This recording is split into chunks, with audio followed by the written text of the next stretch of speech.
Um dado preocupante que a gente traz agora, porque os casos de infecções sexualmente transmissíveis têm aumentado consideravelmente aqui em São José do Rio Preto.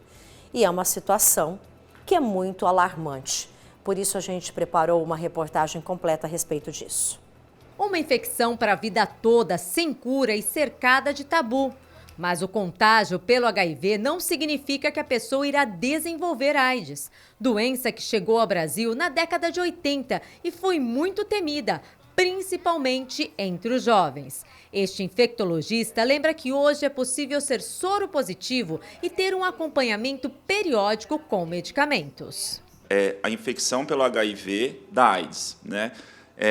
O que acontece? Nós temos a infecção pelo HIV, que é quando a pessoa adquire o vírus.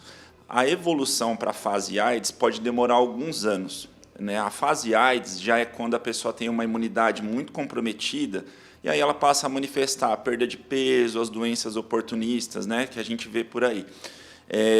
Não tem cura a infecção pelo HIV, mas à medida que a gente faz o diagnóstico precoce, a gente consegue hoje em dia, com os medicamentos que nós temos à disposição, um tratamento muito eficaz, de modo que a pessoa fique com o vírus indetectável no organismo, às custas da tomada da medicação diária, né? A medicação atualmente, porque nós temos, é para a vida inteira, e ela não transmita para outras pessoas, não tenha maiores repercussões.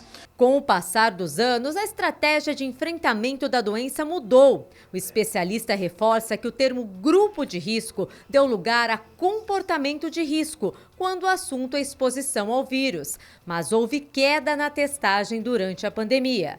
Durante esse período, as pessoas procuraram menos os serviços de saúde para a testagem.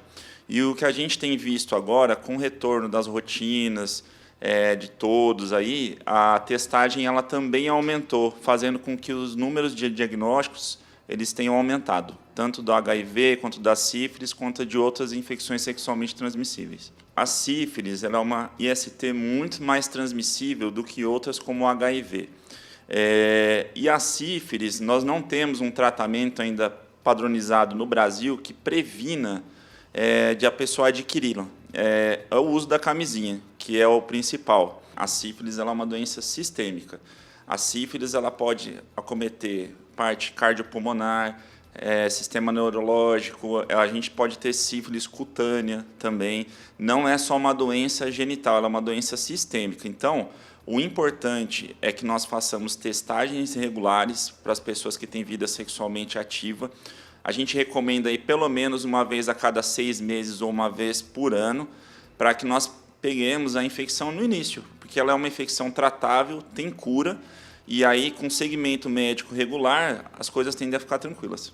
Em São José do Rio Preto, no ano de 2019, foram registrados 993 casos de sífilis e em 2023, 1.863. Já os casos de AIDS em 2019, 173 e em 2023, 206 casos foram registrados. Mas será que o jovem tem medo da AIDS? As doenças sexualmente transmissíveis estão no bate-papo da juventude de hoje ou a AIDS se tornou uma doença do passado? Eu acho que eles ainda não comentam, porque assim, já foi um tempo que foi bem comentado. Hoje em dia eu não vejo muito falar. Que nem eu e minhas amigas, a gente não conversa, então não tem essa coisa de colocar no assunto sobre a AIDS.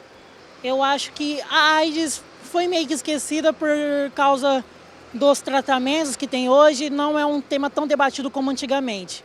Mas eu acho que deveria voltar a se aprofundar nesse tema, porque ainda assim é uma doença muito grave, é uma doença recorrente, infelizmente, nos jovens. Não, eu que oriento eles e falo, entendeu? Eu que dou o conselho para eles. Então, no caso dos mais jovens, é você que fala com eles? Sim, além dos meus amigos mais próximos, com a minha família também. Eu acredito que perderam medo por ter mais amplitude na saúde em relação à AIDS. O jovem, ele tem um comportamento de jovem, né? Então, assim, as pessoas mais novas ali muitas vezes estão se descobrindo, estão descobrindo as suas questões de sexualidade.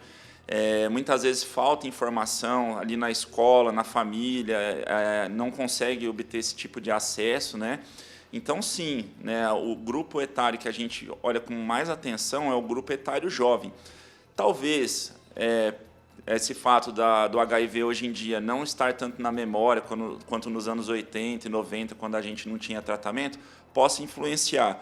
Mas eu penso que o fato da gente não ter educação, né, por questão de família, que às vezes não consegue passar essa informação nas próprias escolas, penso que é um fator de mais peso. Ainda falta orientação, os pais também têm esse papel importante de, desde cedo, falar com os filhos, conversar, uso do preservativo também sempre, né? No início aí da vida sexual, por isso que os pais realmente não podem adiar uma conversa, né? Se não tem na escola, em casa, a gente tem que dar esse feedback também para os nossos filhos, né? E um check-up aí com frequência, né? Para você que já tem uma vida sexual ativa também, de 6 em 6 meses. E mais uma vez, uso da camisinha sempre, né? Para você se proteger.